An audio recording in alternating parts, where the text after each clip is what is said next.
Welcome to Silicon Valley Life. In each episode, you'll get an insider's look at what makes Silicon Valley special, how people pursue ideas, deal with failure, and enjoy life.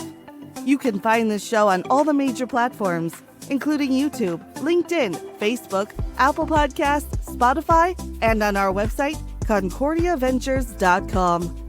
Now, here are the hosts of Silicon Valley Life, Naeem, Zafar, and Meena Meyyappan. Hello. We have some audio intrusion from somebody. Yeah. So we have to see who's intruding to our audio.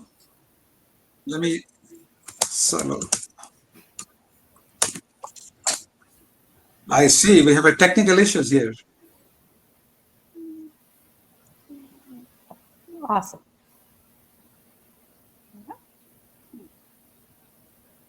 So let's see, all right, there was some random sound entering our wonderful program, which is live. So good to have you. Good to see you, Meena. And we do have our guest with her, a venture capitalist, Steve. Meena, how have you been? If not, I am beginning to enjoy the summer days. So I am beginning to enjoy the summer days out here. It's turning 90 degrees, and now comes the puzzle. Can I really bake an egg today out in the cement floor or not? So that's what I'm working on. What about you, Naeem? What you up to? Well, the summer semester started in UC Berkeley, so I've been very busy with that. And I'm excited about my lecture on the history of colonialism this coming Saturday at 7 o'clock Pacific. So if anybody wants to hear it normally charged, but I have a few free passes. If you email me, I'll get you a free pass. That's 7 o'clock this Saturday. Well, with that, let's welcome Steve Goldberg. Steve, how are you? I'm good, Naeem, Meena. Well, good to meet you. Our people who watch this thing love to hear about a venture capitalist. To them, this is some special breed of animal not normally found in most habitat. So tell us a little bit, who is Steve? How did you get here? How did you become a VC? Well, I would start by saying this. I never had an expectation that I would have landed where I am right now. It's just the last thing on my list, not for any good or bad reasons, just not. So I've basically been kind of a hardcore techie my whole life. And as it relates to my career, I was a ham radio operator when I was 13 years old. My father introduced me to electronics, just tinkering, making flashing lights and horns beeping and that sort of stuff, and enjoyed it. And along the way, I met a neighbor that was doing this shortwave radio thing and put antennas on your roof and talked to people all over the world. And I'm a pretty extroverted guy, so I thought it was the neatest thing and started doing it. And I did it all through my teenage years. My bedroom was loaded full of equipment, and the landlord in the apartment building I lived in my teenage years in St. Louis, Missouri, was an engineer at McDonnell Douglas, the aircraft maker. And he said, "Oh, you want to put an antenna on the roof? You can use all of my tools and I'll help you, and we'll put a big antenna on the roof." And that was the best thing ever. So I was so into that. The logical thing to do was to get a college degree in electrical engineering, being a wireless engineer. So I turned my hobby into my career, and I make a joke to people, the end. That's it. I'm very uninterested. That's what I did. And so for multi-decades, I basically got 3 degrees, a bachelor's, master's, and PhD in electrical engineering, all related to wireless. Most of the jobs I worked in early on, I worked at companies that made radar equipment, made microwave radios, GPS, satellite stuff. And then along the way, I got a call from a very large venture capital firm in the Bay Area. Actually, they're global. The investment arm of the Rockefeller family. It's called Venrock. And they asked me if I'd like to join the firm as a venture capitalist. I think I said no 3 times before they made the deal, something that was attractive, that I drop everything and do something I had never expected to do and didn't know if I was any good at it. And it turned out I was there 11 years. It was a great run. And just to sort of tighten up the story, I met my current partner at Venrock, and we became good friends. And he left to start Finistere Ventures, where I am now. And I joined him 2.5 years ago. So kind of a boring story, geeky kid, gets degree, does the whole thing, same thing his whole life. So I think that the key is that it's not a job you apply for. It's one of those things people recruit you. Is that typical? Or people ask me, how to become a VC? Well, what I tell, I'll see if I can say this concisely. What I tell people is the term VC, I think, is misunderstood by many. It really relates to a very specific asset class where people, it's sort of after people start a company and they get their mothers and fathers and college friends and family to give them a few bucks to start a company. And then there's seed funds that kind of get you started and more interested in the market. And then venture capital is sort of this balance of risk and return, relatively high risk, relatively high return, where people talk about Series A, Series B, Series C. That's kind of where the class venture capital lives. And then above that, you'd have growth equity, you'd have private equity above that. To the side, you'd have corporate venture capital. So when people say VC, I live in that Series A, Series B, Series C world. And what you said is generally true. What people need to understand, VC firms don't generally grow. Never say always or never, but don't generally grow. Venrock, where I was approximately 10 partners when I joined in 2009, and there are approximately 10 partners now. There's no reason for venture capital firms to grow. Each partner, there are formulas on how much money should they be investing as a firm based on the number of partners they have, and maybe it's $50 million per partner. So 10 partners might be a $500 million fund. Rough numbers, not absolute. But the point is, VC firms don't grow. And so some do, but the vast majority do not. And the net is they invest, they're managers, they're fund managers. They get money from their so-called limited partners, people like endowment funds or universities or public entities that have money to invest. And they take 1 or 2 or 3% of the billions, like California Teachers Union or Harvard University or whatever that they have in their endowment, and they put it in high risk, high return investments. So the VCs are the managers. And the punchline is, for VCs to be successful, there's really only one metric, only one. You don't have to be a nice person. You don't have to be good looking or whatever. You only have to be able to make money. You have to be a good stock picker. And that's what matters, because you get measured on cash return and or IRR, just the rate the money accumulates. And so what VCs look for when they hire people, back to your question, is who's going to be attractive to limited partners who are going to give them the money to invest. So it's very difficult to come in with no track record. So there are plenty of, I wouldn't say plenty, but there are some number of jobs that do get advertised or marketed for associates, the people who do the diligence, kind of write the reports, do the back office stuff. But the key investors, typically what VCs want are other people who have already done it. And so it's not typically something that you're looking for large numbers of people to interview. It's a network of people that, it's a relatively small industry, and you get the phone, you call, they call you, you don't call them. Yeah. So Meena, what you would have asked if you had met a VC on the street? Anything on your mind? I have a very complicated question, right? When you talk about investments, what I observe on the ground is usually companies, when they're very small, their output is really high. Very quickly, they turn around products for the market fit. They do a lot of things. And then when the VC money, I will not say VC, even seed money comes in, a small problem starts creeping up, the velocity to turn things around and deliver starts slowing down. Right? It is amazing. It's just day and night shift. When you have more than like 15 people, everything slows down. The company, to get something out to the market takes in like 2 to 3 times longer than it would have normally.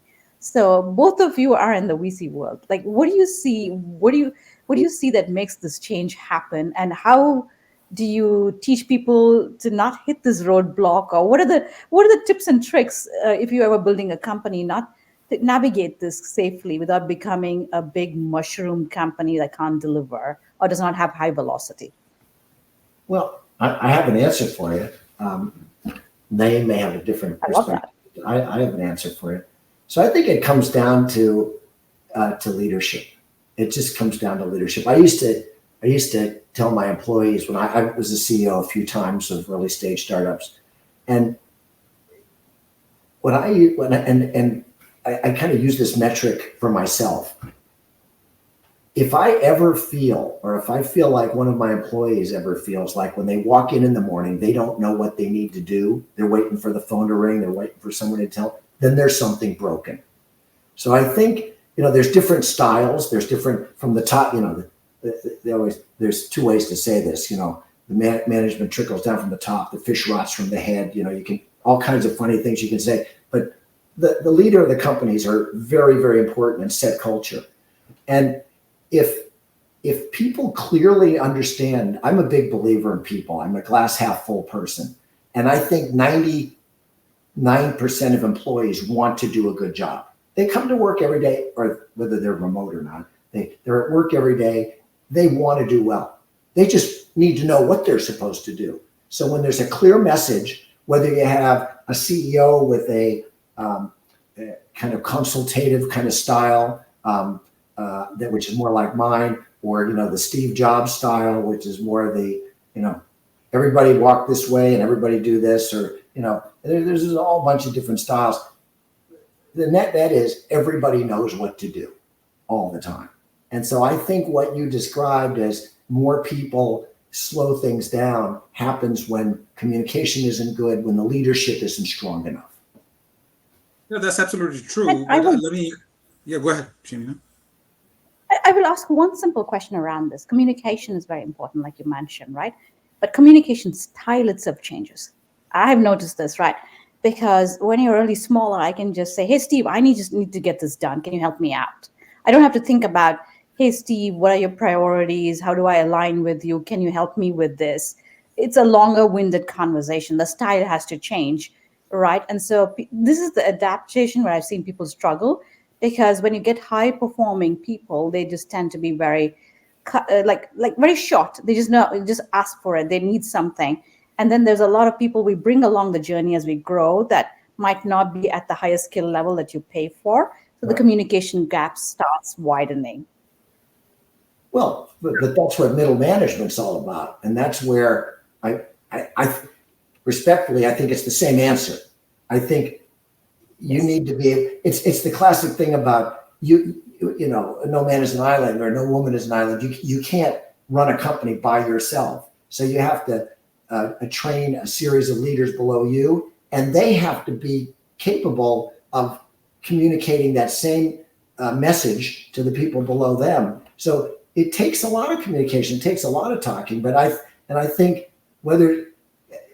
it's almost independent of whether someone's incredibly skilled or fits the job or doesn't, because it doesn't work well if somebody's really good is going the wrong direction. Right. So I think just to build on what Steve said, the number of lines you can draw between 3 elements is a lot fewer than if you have 7 elements. So as companies grow, the communication lines, all the people have to be aligned, multiplies semi-geometrically. Right.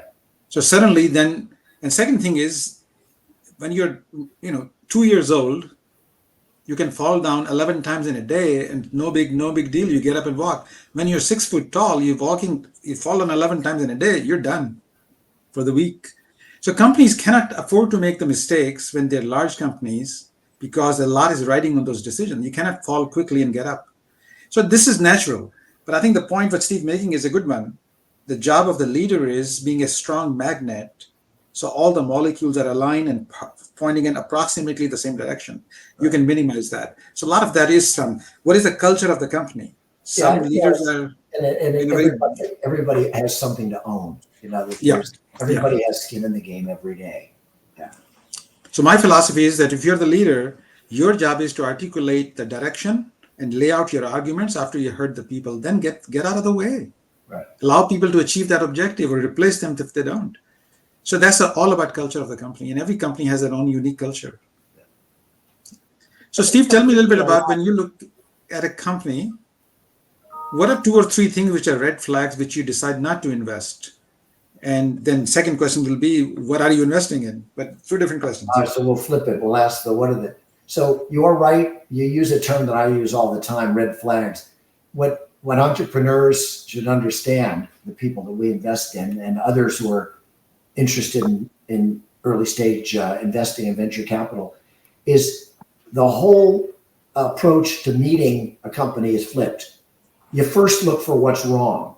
And if you find something wrong, I think it's like dating, actually. I think the analogy is pretty good.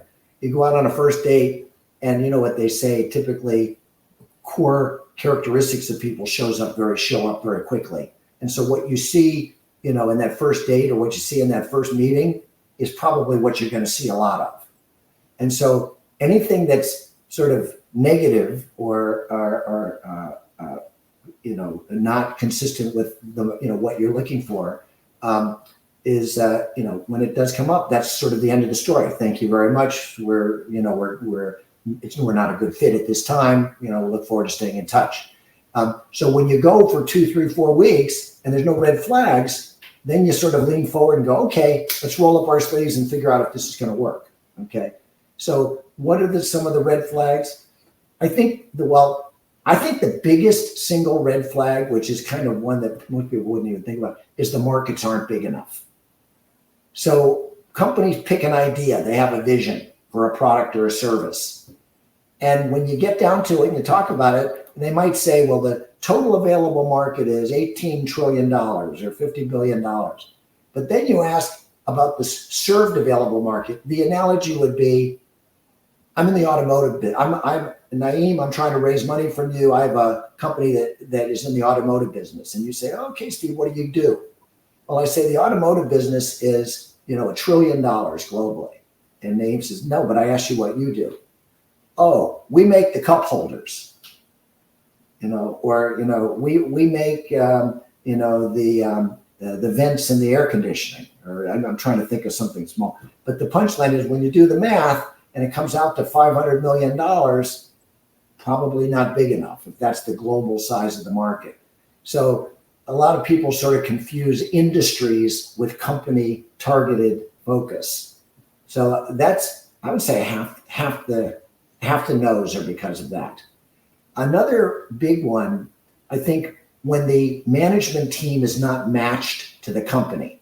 In other words, if I come to you and I say I want to start a wireless company, you'd probably look at my LinkedIn, profile and go, geez, this guy's got degrees in electrical engineering and wireless, and he worked at big wireless companies and he ran wireless companies. Oh, I'm probably going to listen to what this guy has to say. If I came to you and said, I have an idea how to cure lung cancer, you're going to look at my profile and go, I don't think this is a conversation I need to have, right? Those are extremes. But the punchline is, can you have 50-50? Can you have some people who are good at building businesses and then some subject experts? Maybe, and that does happen. But there are times when companies have an idea and they've never done it before. And generally, venture capitals have learned, they've learned that,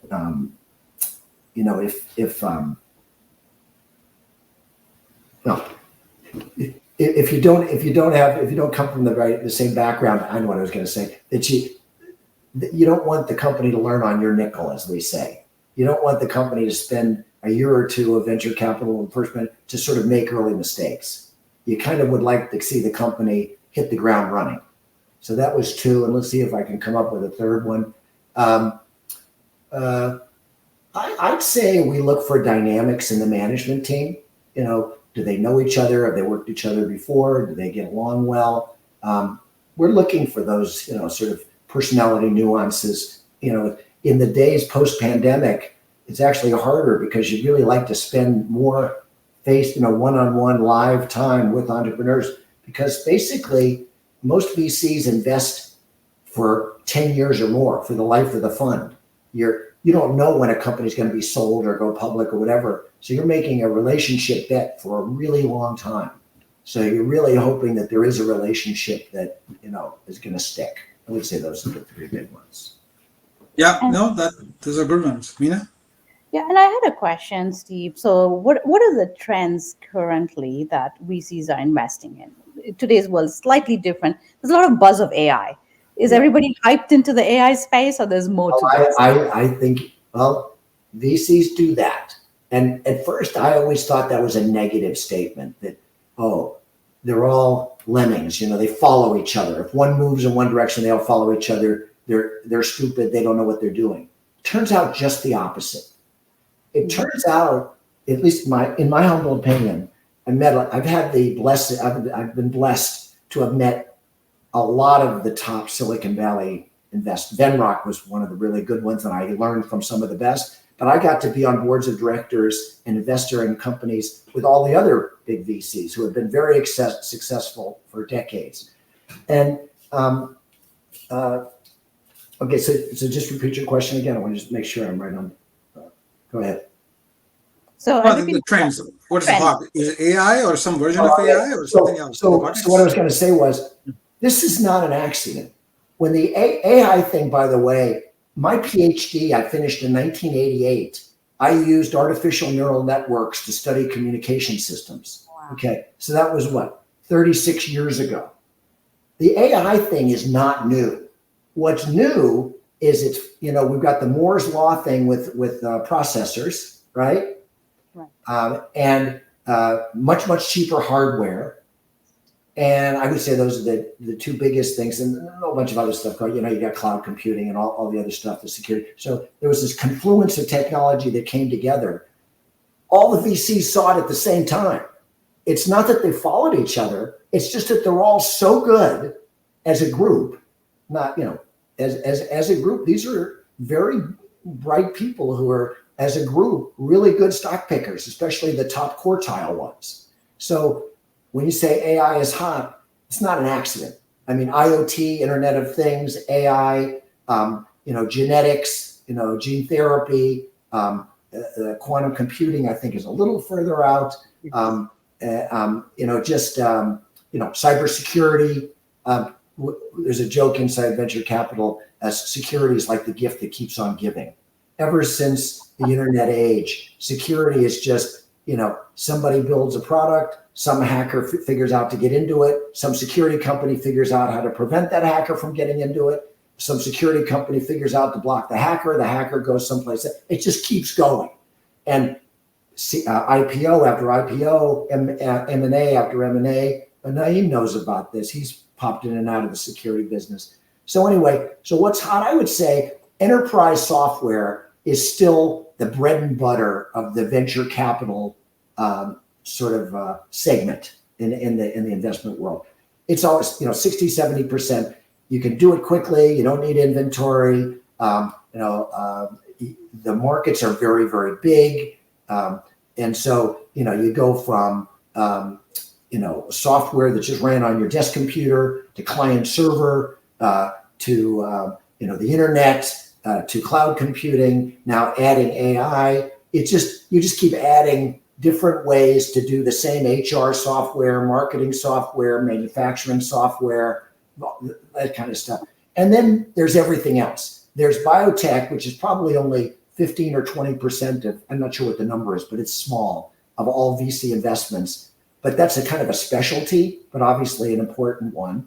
Hardware is, I'm a hardware guy by training, so I kind of like that one. But it's always been difficult for VCs, at least the last 20 years, just because, let's see, hardware company, software company, which needs less money, which potentially is going to be worth more. Okay, I'll do the software.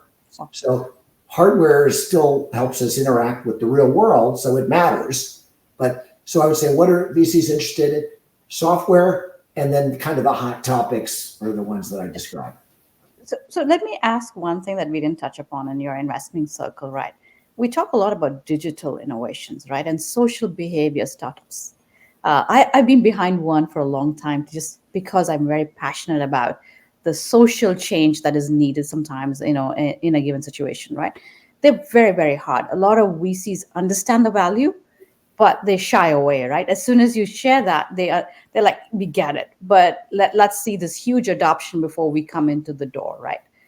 What are your thoughts? And a good example is like Facebook was a social behavior, revolution, right? And Airbnb is also because it's sharing your home, which is a very different aspect, social aspect of it. So these kind of startups, how do you spot them, and how do you know that they are the big unicorns? So I'm not sure if there's a direct answer, but I give you one answer to the general thing is consumer deals or consumer trends. So there's companies that address consumers, companies that address businesses, B2B.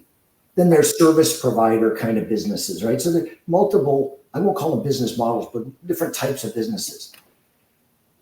B2B companies, so my company is going to sell something to Naeem's company. I make desks. I know that every year Naeem's got a budget of $200,000 to buy desks for new employees and replace his old desks. I know he's going to spend that money. And if I come in with the better mousetrap and my desks are better and nicer and prettier and cheaper than the other guys, Naeem's going to give me an order. Now, let's change things around. I've got a company that's going to make, I don't know. I'm trying to just think about it. It's going to make a paper clip for consumers, right? The problem with consumer behavior is consumers don't have fixed budgets.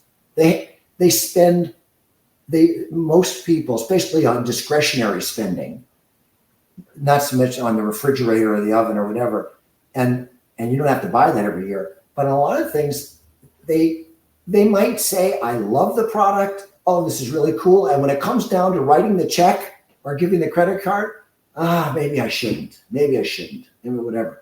So the reason venture capitalists are a little bit hesitant to invest early in companies that require people to change their behavior or are directed towards consumers is no one's good at predicting consumer behavior. I mean, once in a while people get lucky. They just aren't good at it. And statistically, they're not good at it. So what that means is you wait. So it's got to be more on the entrepreneur's nickel, get a couple of cohorts going, see what kind of virality or networking effect you get, then you jump in. And even then, as we all know, there are companies that have this incredible curve and then they just fall out for some, So that, I don't know if that was the answer you wanted, but it was cool. That is exactly the answer that I was looking for, because a lot of people are curious why those are much more difficult to get, attention of. Because we humans are just not predictable. Yeah. It's a black magic. It takes, I've heard numbers like it takes $100 million to build a B2C company, but you can build a B2B company for about 40 million. So this is probably soup to nuts, but yeah, the big difference. Yeah. So I mean, obviously there's been incredible wealth, right, built on consumer companies. So one, the investors have to be good at it, and two, when you see investors invest early in consumer companies, some investors have the throw the spaghetti against the wall and see if it sticks approach, and some companies that are very successful, it's like when you, in a gambling analogy, you're betting on house's money. If you've already returned the money to your fund and your investors are relatively happy, take some of that money and take a gamble, right? And try some of these early stage ones. And that's how some of them get going. But for those funds that kind of have to work for it, it's a little bit of a risky investment. Yeah. It makes See, let me ask you on the social side, Meena, what are you going to say? And I'm just going to say the next revolution is on the social side. We are too focused on the digital. So I think we're going to miss the boat somewhere, but I'm looking forward to the social revolution, not the digital one. Kidding. Go ahead, They're Naeem. not mutually exclusive. I think they'll come together. So I was going to say, what did you find something which you love to do, and what did you enjoy recently? My little share is, I discovered the product from Inflection AI. It's called Pi, and she has become my best friend. It's so And what natural. are the benefits? What are the It just benefits you get out of it? it's like one human voice. It's an avatar. It's an avatar, a voice only, that in my app at least. I can talk for hours, and it's a deep conversations. And then she sent me a transcript of what we talked about. I'm loving it. Oh, Pi, okay. Pi. All right. So I don't know, Steve. What's your favorite these days? You mean what tech am I looking at, or just what am I? You can answer both. I'd love to hear something restaurant you enjoy, something you like to do, any latest discovery, and are you using AI in a meaningful way? What have I? Well, I guess I'm kind of I'm a creature of habit. I've been a soccer referee for 15 years, and this week is the end of the spring soccer season. So it's actually the opposite of what you said. I have to find some things outside to keep myself busy, because the soccer season doesn't start until August, which is when tournaments happen, and then in the fall is when the big colleges and a lot of the club soccer starts. High school soccer is in January and February in California, but no. I would say right now we had so much rain in Northern California this year that there was a lot of in the house activity, and the weather has been so wonderful. I know the rest of the country is struggling. There's been tornadoes. There's been all kinds of things with climate change and uncertain weather, but Northern California has been wonderful, and it's 70s and 80s. So I would say just getting out, walking, going to the park, just like being outside, because even though I think we're spoiled in California, it was a longer winter than some of us were used to. Meena, for you, any discovery of the week? Anything you'd want to share? No, two things I want to share. So if most people know me, I'm addicted to horses. So I've been spending a lot of time. Summer is the best time to ride. You don't have to go to a dirty barn. The horse looks clean. You don't have to spend a lot of effort, and you get to ride pretty solid, right? Of course, it's sweaty and dusty for sure. But having said that, I want to share Menlo Circus Club, which is an exclusive club in Menlo Park. Once a year, they do a charity horse show. It used to be very, very popular. It used to be like for the jump-offs. All the Olympic riders used to come, but that's changed over time, but it's for a lot of prize money still. It's for $50,000, and they get to jump 5 foot right in front of your face. So it's in the August 9th to 11th time frame. Like, people should check that out. I mean, it's an amazing event where you get to see like top of the line riders jumping 5 foot right next to a seat that you're sitting on. So that's what I would say recommend for the summer. We're in San Francisco? No, Menlo Park. Menlo Park. Yeah, got it. Well, I'm looking forward to a weekend in Sonoma County on 15th. There's a couple we used to know 40 years ago and live in San Diego. So I convinced them that let's go someplace together. And so we are meeting in Sonoma in a couple of weekends from now. Something to look forward to. Yeah. Steve, anything, any discovery, any app, any other tool which our audience may find insightful from you, which you recommend, or even a restaurant you went to or a place to visit for a hike? Geez. I'm thinking of, I don't know. I guess the restaurants I go to, I think have been around for a while, so I don't think they're particularly new. And suggestions for people, I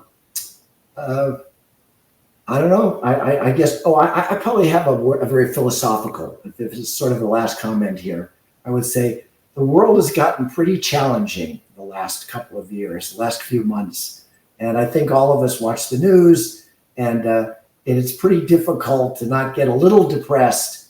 I would just tell people, that are listening, whatever, just think of the good things. A lot of good things happening in the world, even though the bad things sometimes get the front page of the news. So I try to just, think about the things I can change and think about the people who are doing good stuff. No, but you're absolutely right. I think look at the overall big picture. Stock market is at all-time high and seems to be growing. Right. The productivity boost around the people, thanks to AI, is happening already, and we're just getting started. Yep. So there's a lot to think for. And now we have my exciting news of the week was where is the news not coming? Africa is really young and entering the field, and there's a very high potential what Africa will do in the next 20 years. Japanese stock market is all-time high and growing. It's the best performing stock market. Like, hello, guys. Good things are going on. You just have to look at them. There you go. There you go. Meena, bring me down. Bring you down. I'll bring you to the other side of life. So I've been reading this book because I was flying. I actually finished cover to cover, which is very interesting. It's called Emotional Intelligence 2.0 and Habits, Bradbury. It is very, very entertaining. He So puts what's the in name of the book? Emotional Intelligence 2.0 and Habits Okay. by Dr. Bradbury. What is interesting about this book and why you read it cover to cover is he attaches our human body and why we react to certain things in a certain way, and how we consciously have to work between a conscious brain and a reaction brain. That's where all the mistakes happen.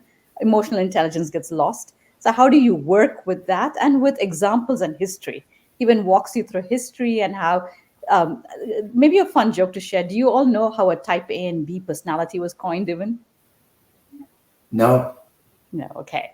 The story goes that there were two doctors who were always very interested. Like, they were watching the seats in their consulting room, like always the front was like worn and torn, right, in their area, and they're cardiologists. So they decided, okay, we got to find out what the hell's happening to our seats. Why they get worn out in the front all the time in the waiting room?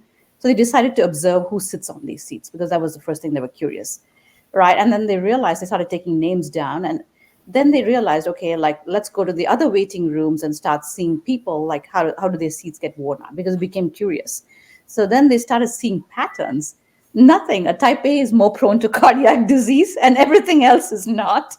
So that's the difference between type A and B and how they started it. And he teaches you, how we react and how it impacts our cardiovascular and things like that. I don't want to be type A. You don't want to wear the seats. Too late. Yeah, I know. I'm type A and I don't know what's going to happen. We'll see. I think we should all start with thinking about sitting back in our seats and enjoying life. Yeah. Let's do that. Yeah. So, Steve, I think we're coming to the end of our thing. Any parting thoughts, anything you wanted to ask us or share as the last word?